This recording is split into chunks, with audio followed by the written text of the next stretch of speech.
TDP ఆఫీసులో పయ్యవులు కేశవ్ మాట్లాడుతున్నారు. ఇప్పుడు లైవ్ చూద్దాం. రైతు భరోసా పేరుతో ప్రజల ముందుకెళ్లే ప్రయత్నం చేస్తున్నారు ఆయన. ఈ అవినీతి మూలానని, ఈ నల్లడబ్బు పెట్టుబడులని, ఇవన్నీ చర్చ జరగకుండా ఉండడానికే ఈ యాత్రలు.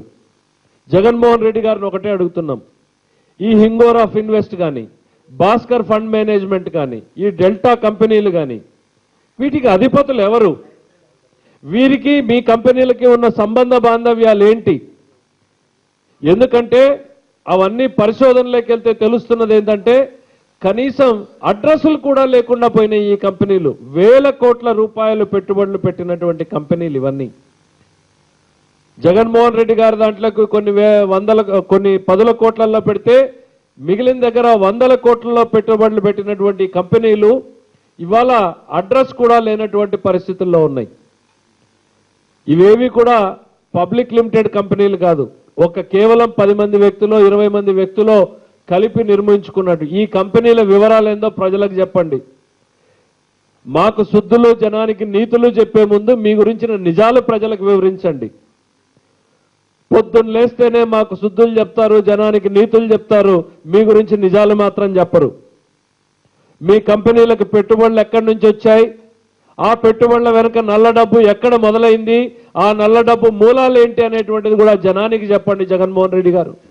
మీరు చెప్పకపోతే మేం చెప్పడానికి మళ్ళీ సిద్ధమవుతున్నాం.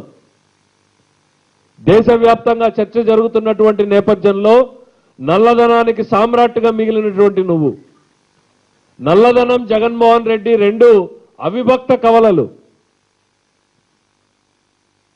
నల్లధనం గురించి చర్చ జరిగితే అది జగన్మోహన్ రెడ్డి గురించి చర్చ జరగకుండా ఉండదు. ఈ రాష్ట్రంలోనే కాదు దేశంలోనే నల్లధనం జగన్మోహన్ రెడ్డి అనేటువంటివి అవిభక్త కవలలుగా గుర్తుండిపోతారు. మరి ఈ నల్లధనం మూలాల్ని వివరించమని చెప్తున్నాం మేము. జగన్మోహన్ రెడ్డి గారు 10 రూపాయల షేర్ని 1450 రూపాయలకు అమ్మారు ఆయన ఆ రోజుల్లో. ఆయన ఇంకొక ఆయన 10 రూపాయల సొమ్ముని 10,000 రూపాయలకు అమ్మారు. ఇవన్నీ కూడా ప్రజల ముందుకు చర్చకు రావాల్సినటువంటి అవసరం ఉంది. ఇవన్నింటికి సంబంధించినటువంటి మీ నల్లధనం మూలాల గురించి ఈ రాష్ట్ర ప్రజానీకానికి తెలియజేయమంటున్నాం. ఇన్కమ్ ట్యాక్స్ డిపార్ట్మెంట్ కానీ, ఈడీ కానీ జగన్ని వదిలేటువంటి ప్రసక్తి లేదు. ఇవి వదల బొమ్మాలి అన్నట్టుగానే జగన్మోహన్ని వెంటాడుతున్నాయి. వాటి నుంచి తప్పించుకొని పారిపోయేటువంటి ప్రయత్నంలో భాగంగానే ప్రజల ముందు తిరుగుతున్నట్టుగా నటిస్తున్నాడు జగన్మోహన్ రెడ్డి గారు. తొందరలోనే జగన్ జైలుకు పోక తప్పదు, ఆయన పార్టీ OLX లో పెట్టక తప్పదు.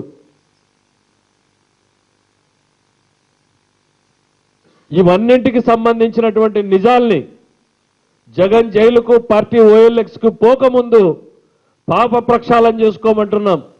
గుడులకెళ్తేనో, బడులకెళ్తేనో, ప్రార్థనాలయాలకు వెళ్తేనో నీ పాపాలు పరిష్కారం కావు జగన్మోహన్ రెడ్డి. వాటిని సైతం రాజకీయానికి వాడుకునే ప్రయత్నం చేస్తున్నాను. కనీసం అక్కడైనా ఆ గుడి ముందో బడి ముందో నుంచుని ఈ మూలాల్ని నువ్వు వెలుగులోకి తీసుకురా. నీకు సంబంధించిన నిజాల్ని ప్రజల ముందుకు చెప్పు. నువ్వు శ్రీశైలం వెళ్ళినా, మహానంది వెళ్ళినా, మరో ప్రార్థనాలయానికి వెళ్ళినా నిజాల్ని చెప్పమంటున్నాం. మేము బయటకు వచ్చిన తర్వాత గుండె మీద చేసుకుని నీ నల్లధనం మూలాలు ఏంటి అనేటువంటి నిజాల్ని ప్రజల ముందు పెట్టమంటున్నాం. నీ పాప ప్రక్షాళన చేసుకుంటే ప్రజలు కొంచెమైనా నమ్మేటువంటి పరిస్థితుల్లోకి వస్తారనేటువంటి తెలియజేస్తున్నాం.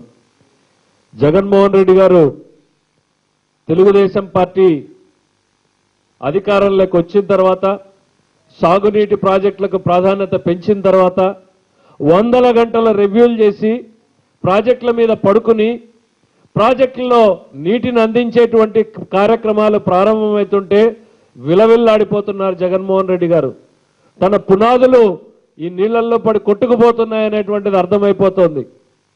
మొన్న ముచ్చుమర్రి ప్రాజెక్టు ప్రారంభించిన, ఇవాళ గండికోట నీటిని వదిలి పైడిపాలెంకు నీళ్లు అందించిన, పులివెందుల బ్రాంచ్ కెనాల్కు నీళ్లు అందించిన చంద్రబాబు నాయుడు గారి శ్రమ కృషి ఫలితం అనేటువంటిది ఇవాళ ప్రజలకు కనిపిస్తోంది.